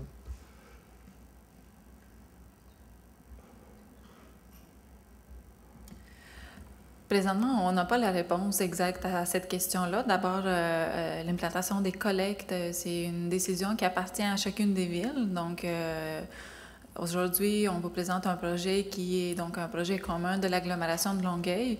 Mais sachez que l'acquisition des bacs est financée aussi par le gouvernement. Donc, il va y avoir une contribution à assumer, bien sûr, par chacune des villes, mais il y a une subvention qui vient aussi du programme gouvernemental. Tout à fait. En fait, on accorde 100 $ par bac dans le financement. À partir du moment où il y a une installation de traitement en cours de planif, puis qu'elle est déposée, qu'elle est analysée, le volet bac peut être inclus, puis s'il y a un maximum de 100 $ le bac. C'est tout à fait possible et réaliste. Ça inclut même la possibilité de financer les petits contenants de tri qui vont dans la cuisine aussi. Vous avez parlé du... J'ajouterais qu'il y a aussi, oui, il y a une analyse de coûts qu'il faut prendre en considération, mais il y a une analyse de bénéfices aussi, parce que le détournement des matières des sites d'enfouissement, comme on l'a dit tout à l'heure, va générer des économies. Donc, oui, vous avez raison de prendre en compte des coûts. Ces coûts-là vont être financés au tiers par le gouvernement du Québec, mais rappelons-nous que le détournement va aussi générer pour nous des économies importantes. Puis ça, c'est tous les citoyens puis toutes les citoyennes de l'agglomération qui vont être gagnantes dans cette analyse coût-bénéfice. Okay. Vous avez parlé de l'utilisation du compost, comme quoi les villes pourraient l'utiliser dans les parcs. Est-ce que vous prévoyez en vendre aussi? Est-ce que vous prévoyez combien ça peut rapporter? On ne peut pas aujourd'hui prédire avec précision de la situation du marché dans 4 ou 5 ans. C'est clair qu'on va inviter chaque ville à utiliser le compost qu'on va produire et chaque citoyen aussi. On pense qu'il va en rester. Et ce qui va rester, il va falloir en disposer Et ça va dépendre des conditions du marché. Le compost, il y en a qui le vendent et il y en a qui payent pour s'en débarrasser. Puis je ne parle pas d'ici, nécessairement au Québec, mais ailleurs, dans d'autres pays ou... en fait, c'est ça, dans d'autres pays, d'autres provinces. Il y a une question de qualité, puis il y a une question de marché. Puis le marché, par exemple, si le marché n'est pas prêt puis qu'il y a un coût de transport, là, à ce moment-là, ça joue en notre défaveur. Mais d'autre part, si le compost est de très grande qualité, à ce moment-là, ça joue en notre faveur. Fait qu'il y a beaucoup, beaucoup d'écarts. Je ne sais pas, Sophie, qu'est-ce que tu en penses? Bien, tout à fait. Puis je pense qu'il y a des beaux exemples déjà au Québec. Entre autres, la ville de Drummondville fait affaire avec une entreprise privée qui se spécialise dans la fabrication de terreaux, de produits horticoles. On les connaît, là, Fafard. Donc, il y a façon de développer des collaborations avec des entreprises privées. C'est une autre option qui pourrait possiblement être étudiée. Mais comme tu le soulignes, Yvan, je pense vraiment l'important, c'est d'avoir une qualité. Et ça, la qualité, mais ça passe automatiquement par le tri, par les citoyens. Donc, vous avez un rôle à jouer dans, bien sûr, la qualité du produit qui va en sortir. Puis après ça, bien, la technologie qui va permettre d'avoir un bon affinage, etc., va jouer beaucoup. Par la suite, les marchés, bien, il y en a qui sont à développer, bien sûr, il faut les développer. Les marchés, des créneaux plus spécifiques comme l'horticulture ornementale, ça, il y a façon peut-être de faire des collaborations avec des entreprises qui spécialisent dans le domaine. Donc, il y a toutes sortes d'options possibles. Dans le communiqué de la Ville de Longueuil, il parlait de la production de 30 000 tonnes de compost, c'est ça, par année? Environ, enfin, je suppose. Oui. Puis de 3 millions de mètres cubes de biométhane. Oui. Ça, est-ce que vous pouvez dire aussi? Le vous allez méthane. vendre ça en compagnie gaz métropolitain, je suppose. Combien ça peut rapporter, ça? Les usages typiques là, pour le gaz naturel, d'abord, il y a le chauffage. Puis il y a le transport. Ça, c'est deux usages qui sont très typiques. Le chauffage, évidemment, Gaz Métro, c'est un distributeur. Fait que ça prend un moyen d'acheminer le gaz vers, par exemple, le client qui voudrait l'utiliser comme moyen de chauffage. Fait qu'il y a, encore une fois, différents usages de possibles et différents modèles d'affaires possibles. On peut utiliser Gaz Métro comme un distributeur ou on peut l'utiliser comme un client, c'est-à-dire qu'on lui vend le gaz, puis lui s'arrange pour trouver un client pour le gaz. Ou on trouve le client, puis lui, on l'utilise seulement pour acheminer le gaz de sa source vers sa destination.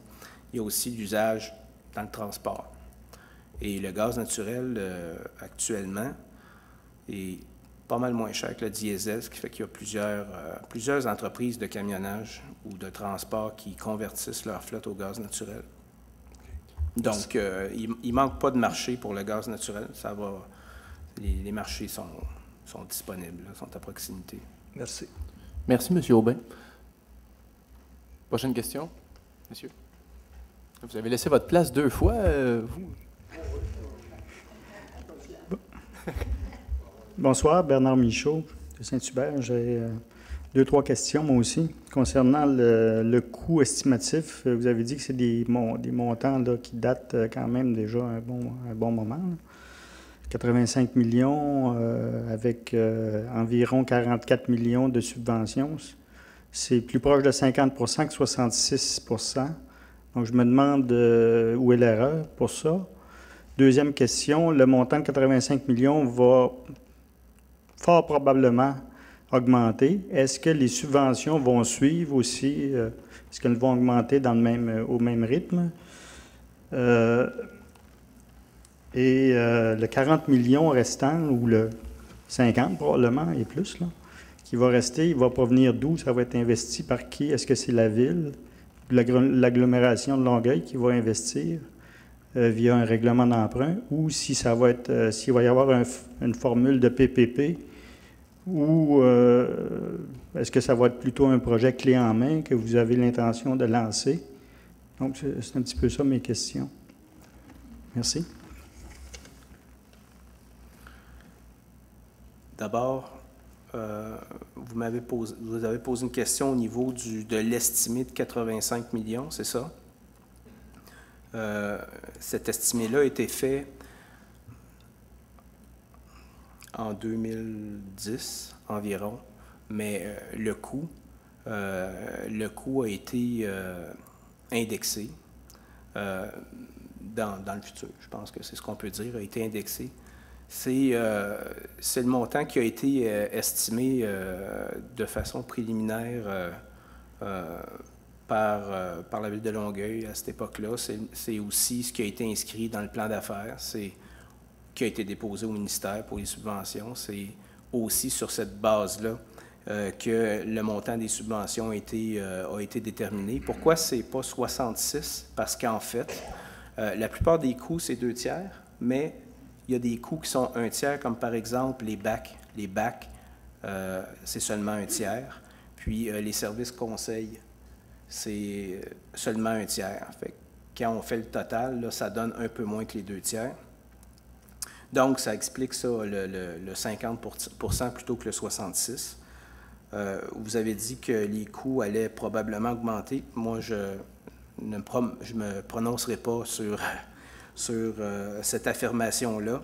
Les technologies, vous savez, en tout cas, il y a des technologies par leur adoption, puis par un effet d'escompte sur le volume, en fait, là, qui font en sorte que dans le temps, les équipements ne coûtent pas plus cher, mais bien le contraire, coûtent moins cher. Donc, pour l'instant, c'est l'estimé qu'on a. Et à partir de l'automne, on va poursuivre les travaux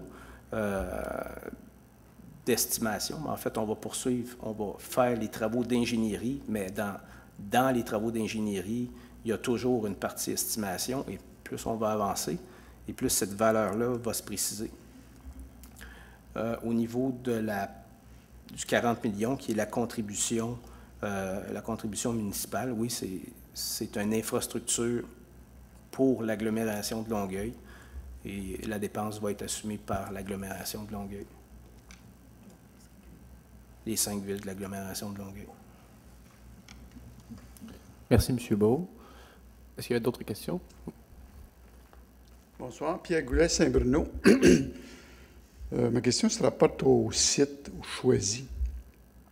Vous avez précisé certaines bornes concernant le site. Vous avez parlé de la 116, vous avez parlé du centre spatial, vous avez parlé de la 30, vous avez parlé de Clairvue.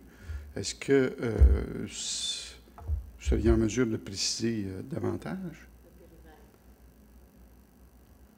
les bornes du site? Peut-être qu'on pourrait revenir, si vous voulez. On va revenir dans la présentation.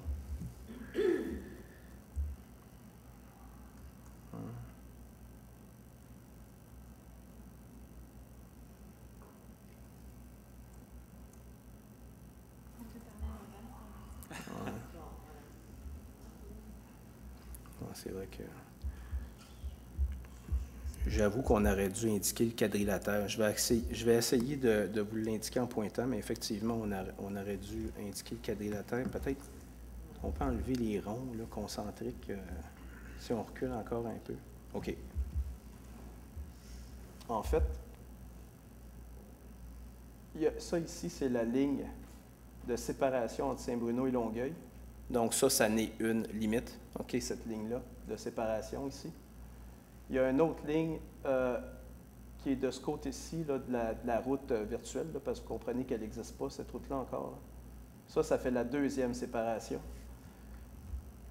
Donc, c'est la ligne séparatrice entre l'agence, qui est notre voisin, et nous autres, finalement. L'agence est située à Saint-Hubert? Oui, dans l'arrondissement Saint-Hubert. Il y a une troisième ligne qui est environ ici, là, comme ça.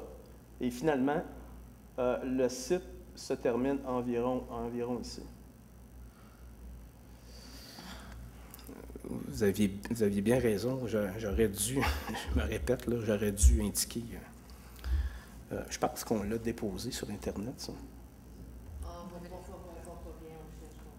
Mais on le fera à ce moment-là.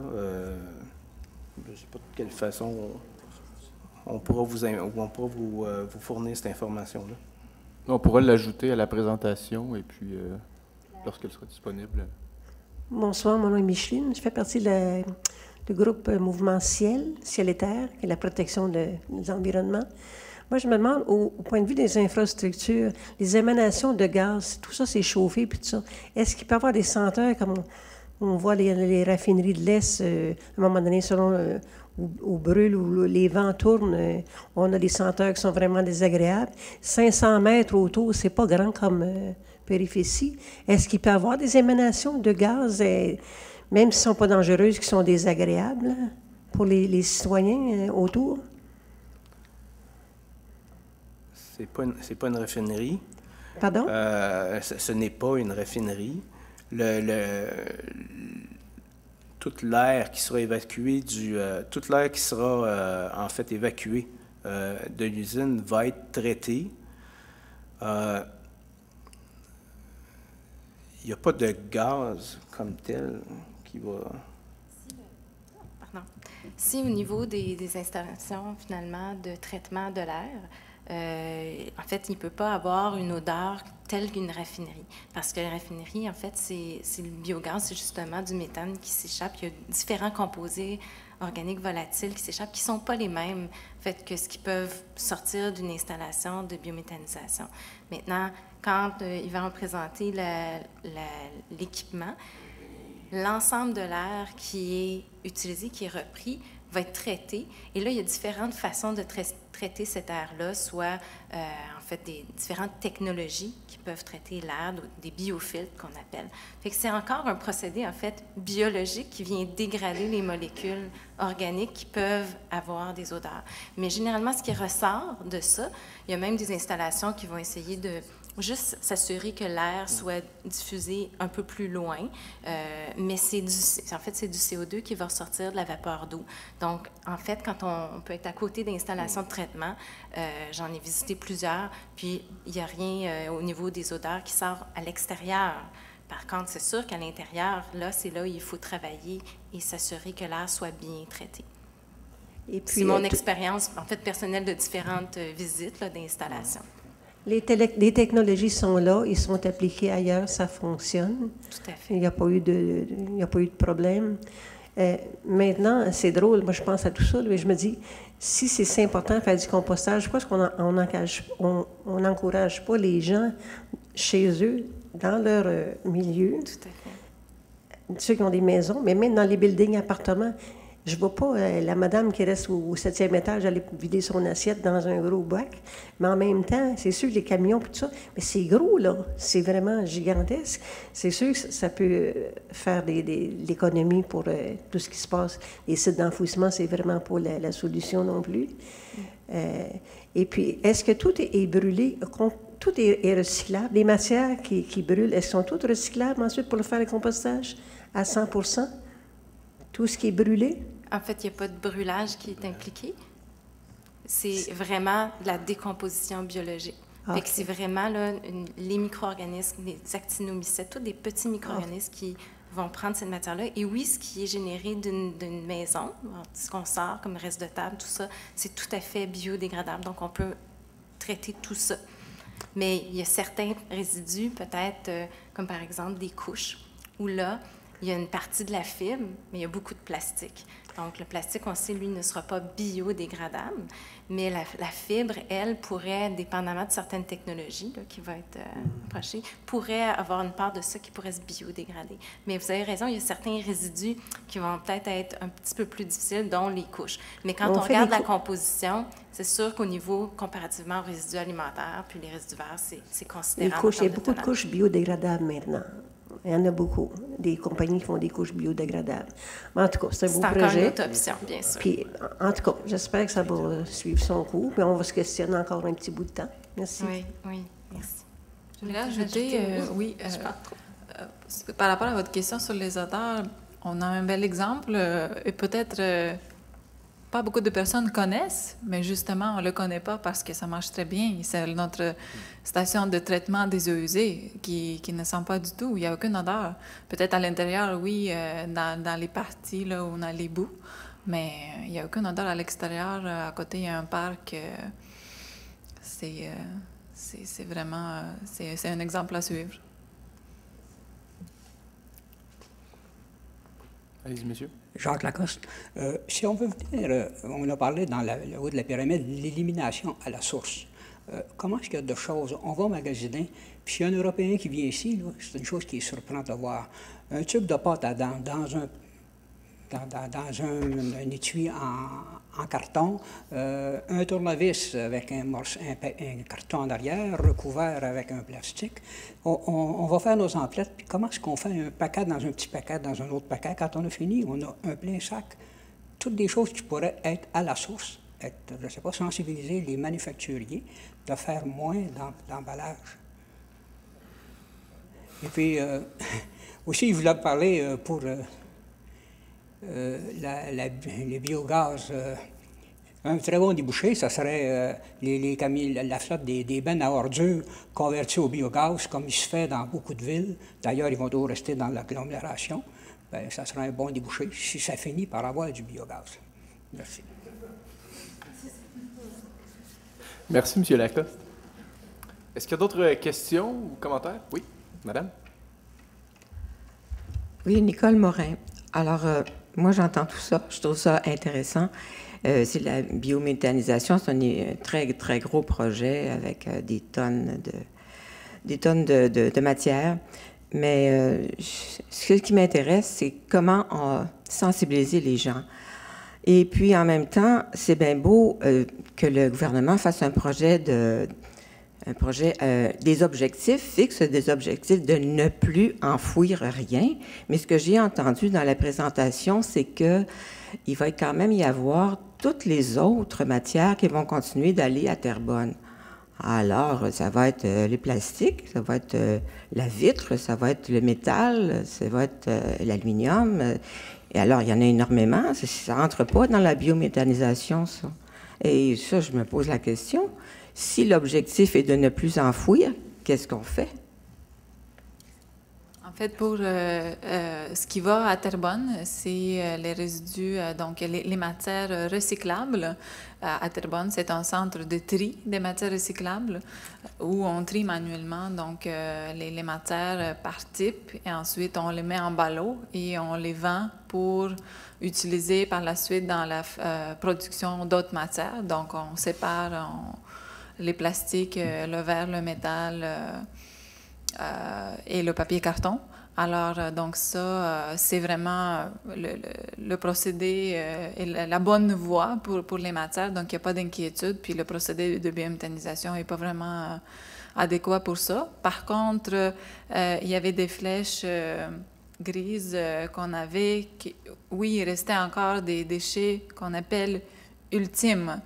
C'est une fois qu'on a réduit à la source, une fois qu'on a recyclé dans le bac bleu, une fois qu'on aura recyclé nos matières organiques avec le bac brun, il va rester quand même des résidus ultimes pour lesquels, pour l'instant, on n'a pas d'infrastructure de valorisation énergétique.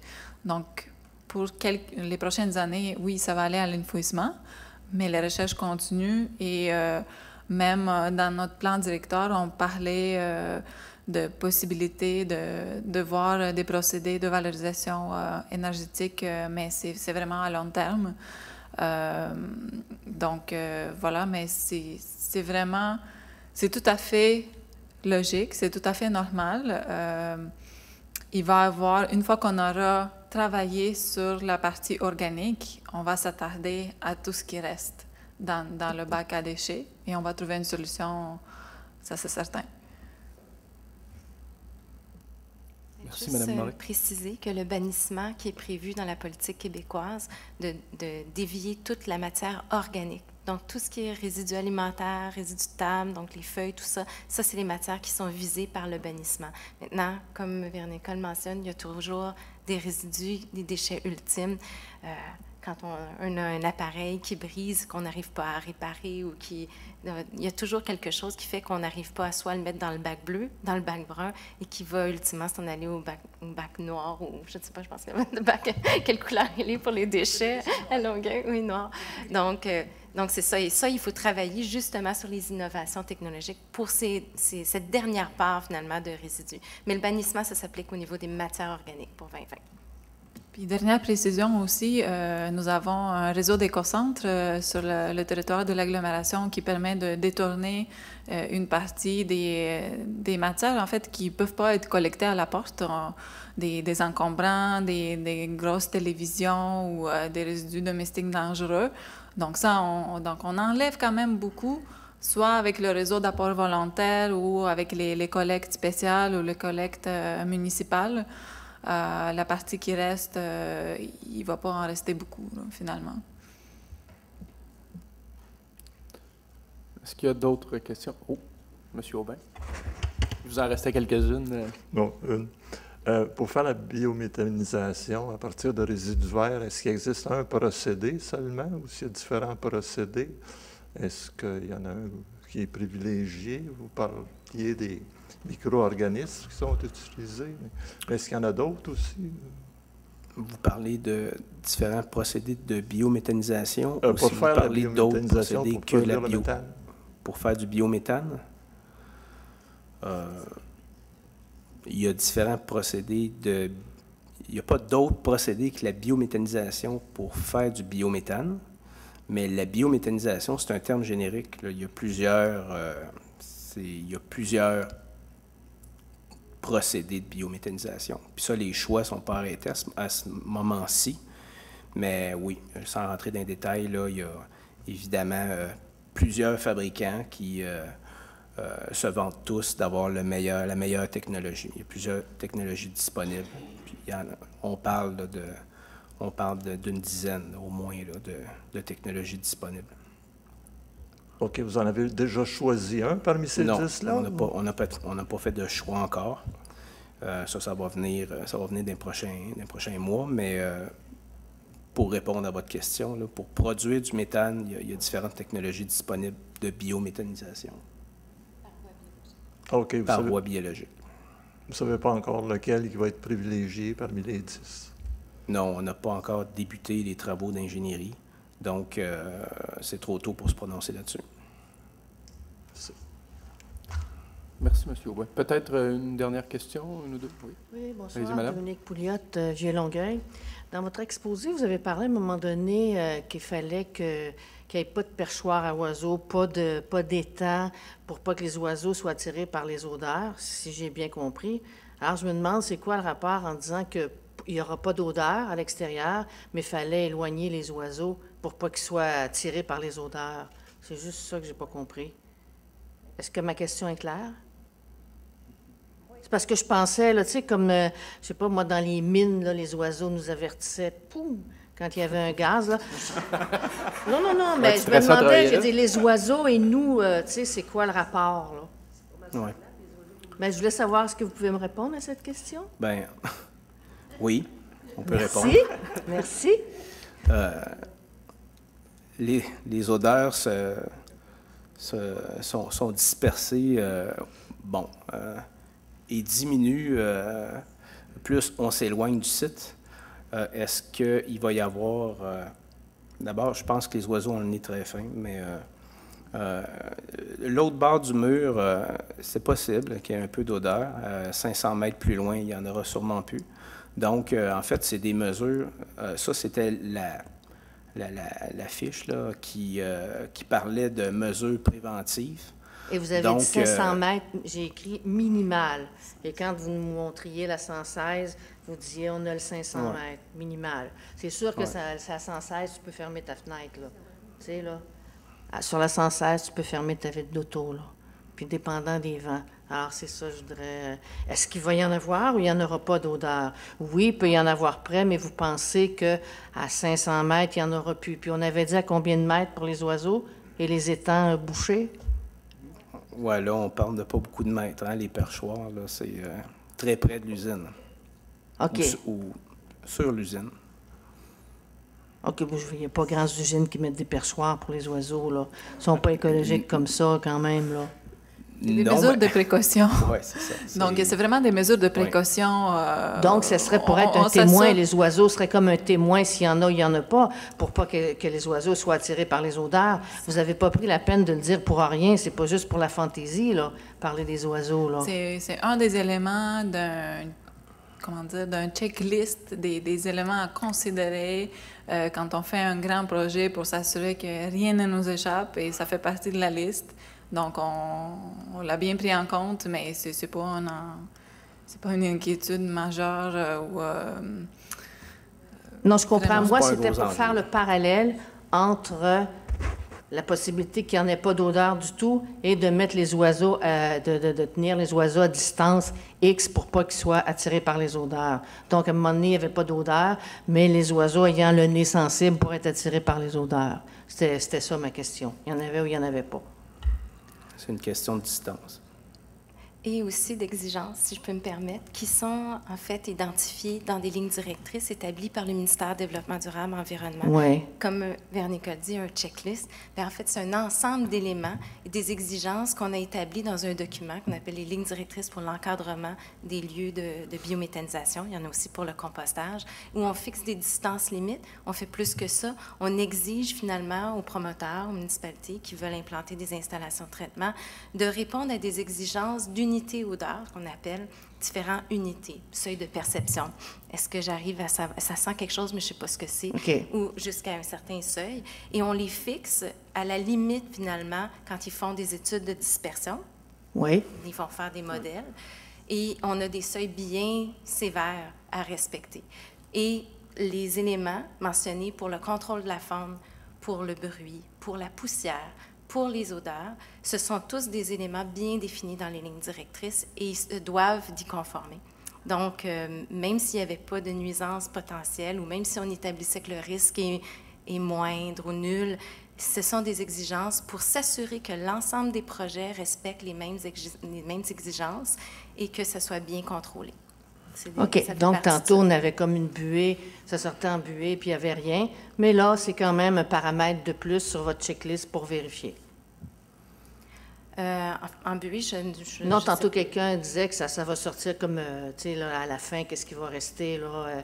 Il peut y avoir de la vapeur d'eau. La vapeur, pas la buée, la vapeur, pardon. Il peut y avoir de la vapeur d'eau, du CO2. Mais OK, le CO2, à la sortie, généralement, à la sortie d'une installation, finalement, où on a un traitement de l'air par biofiltre, les émanations sont biodégradées. Mais bien sûr, il peut y avoir une ouverture de porte ou il peut y avoir, finalement, un élément qui sporadiquement peut avoir une odeur, mais à l'intérieur même de l'établissement où on a un traitement de l'air. Non, ça, on l'a bien compris, c'était bien expliqué, puis on va espérer qu'il n'y ait pas de fuite. OK? Tout à fait. Merci beaucoup, madame. Bien, s'il n'y a pas d'autres questions, ben voilà, ben c'est ce qui conclut la rencontre de ce soir. Alors, en mon nom et celui des présentateurs et de la part de la Ville de Longueuil, ben, j'aimerais vous remercier de vous être présenté ici ce soir en ce match de finale de la Coupe Stanley. Hein? On m'a informé que c'était 1-0 Rangers. Donc, si vous avez des questions ou commentaires, vous pouvez m'acheminer le tout par courriel au guillaume.cloutier@ville.longueuil.qc.ca ou l'adresse du bureau d'information et de consultation BIC@ville.longueuil.qc.ca. Merci beaucoup et à bientôt.